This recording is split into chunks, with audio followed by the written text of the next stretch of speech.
What's going on, my friends? And why don't we talk about the Sony A7 IV? Because in every single video of mine, people are saying, oh, I'm skipping this camera waiting for the Sony A7 IV.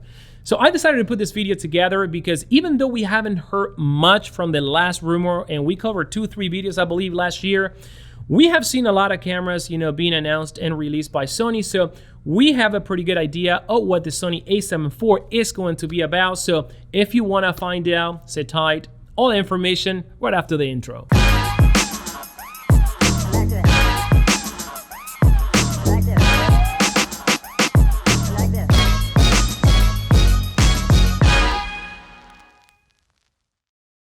So welcome back to the channel, guys. Gaston right here, and we are going to talk about the Sony A7 IV. But before I continue, let me announce that I'm giving away a brand new Xeon Crane 2S right here in the channel, and all you have to do is simply read the rules, subscribe to the channel. I'll be listing all the rules as well in the description.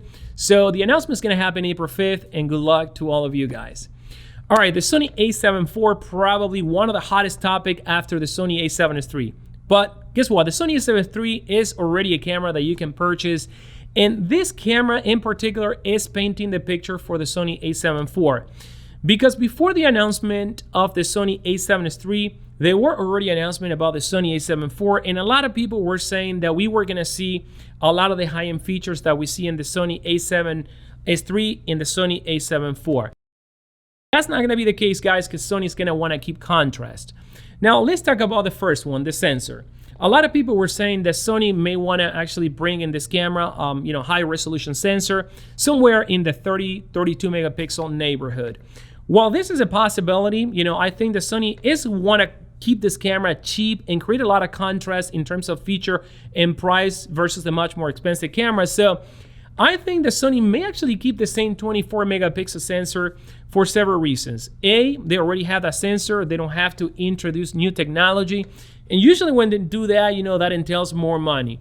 But B, the Sony A7 III performs amazingly in low light, both for videos and photography. So I think that a lot of people buying into the Sony A7 IV, they're also buying into that great low light performance that the Sony A7 III had.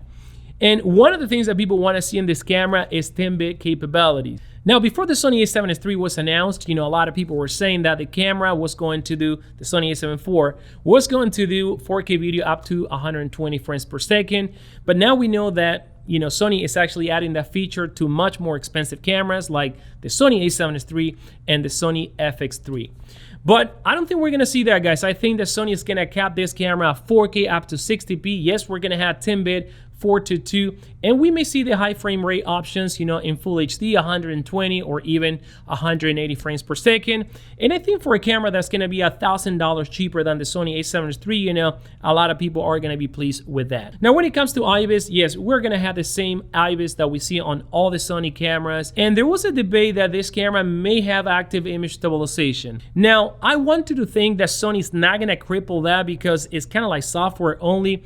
But again, if Sony wants to create even more contrast between the Sony A7S III and the Sony A7 IV, they may actually strip that option away completely from the camera. So I'm kind of like 50-50 on that one. Now, one thing that I think we are going to see in the Sony A7 IV is going to be that gyro data. Cadence browse, works amazingly, although the workflow is really, really tedious, but I'm assuming that that software is also going to evolve. So if Sony doesn't decide to give us, the active image stabilization, most likely we're going to have that gyro data there so you can actually stabilize further in post. Now, Sony has to save money somehow. It's not going to happen simply by, removing minor features.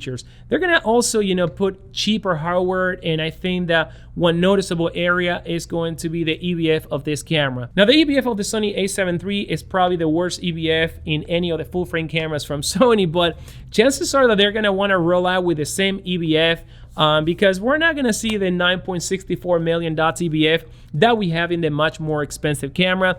Sony's going to, leave that for the $3,000 up type of cameras. But even if they upgrade the EVF to the one of the Sony A7R III, I think, I'll be happy with that. And when it comes to the screen, we're going to see most likely the same screen as the Sony A7C. Now, when it comes to the body, we're going to see minor changes. I think the number one is going to be the move and record button at the top. And one of the features that I think they're going to want to upgrade here is the full-size HDMI.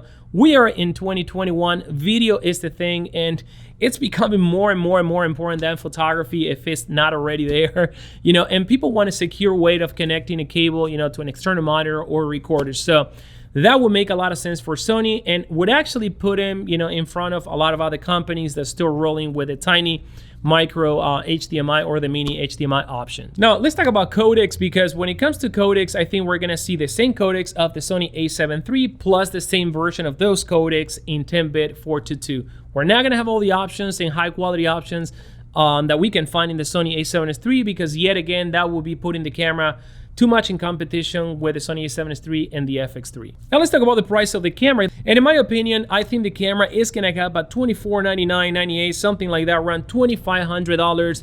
And if they do that, kind of like this camera, it's gonna create enough separation between the Sony A7S III and the Sony A7C. And now that the Sony A7 III actually is almost $1,600, probably, you know, when this one gets announced, it's gonna go to $1,500. So that's gonna be like $1,000 difference. So makes sense, right?